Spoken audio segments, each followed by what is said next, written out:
L'ambiance était électrique ce lundi 3 mai sur le plateau de l'heure des pros.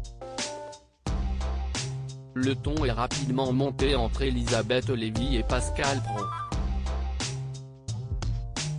Alors que les invités ont commencé à débattre de ce qu'il n'était plus possible de dire à la télévision ou dans les médias, sous peine de lynchage, la polémiste s'est permise de critiquer avec virulence le mouvement Balance ton porc. Par exemple, on ne peut pas dire que ces accusations de filles qui tout d'un coup se réveillent, que si est complètement délirant, on ne peut pas dire qu'elles sont dingues, je ne le dis pas d'ailleurs, a-t-elle lancé avant d'être recadrée par l'animateur de GNU.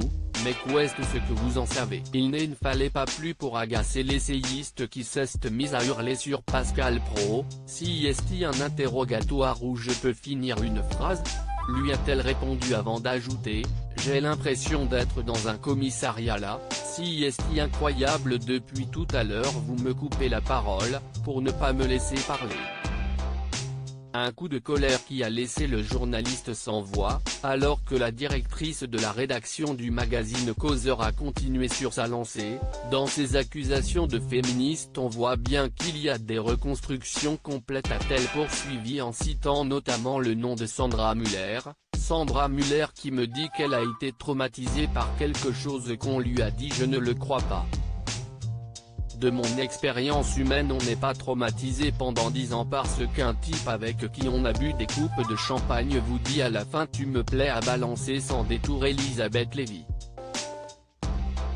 Elisabeth Lévy, une habituée des dérapages? Elisabeth Lévy n'est pas à son premier dérapage. Il y a quelques semaines, toujours sur GNU, elle a suscité une vive polémique après avoir employé l'expression « tête d'arabe » face à Sonia Mabrouk. Invitée à se justifier dans Touche pas à mon poste, 2 jours plus tard, la journaliste de 57 ans avait refusé de s'excuser en assurant n'avoir commis aucun faux pas. « Non, je n'ai pas du tout l'impression d'avoir dérapé. Je trouve cette polémique très intéressante, parce qu'elle révèle beaucoup de choses sur l'antiracisme », s'était-elle défendue.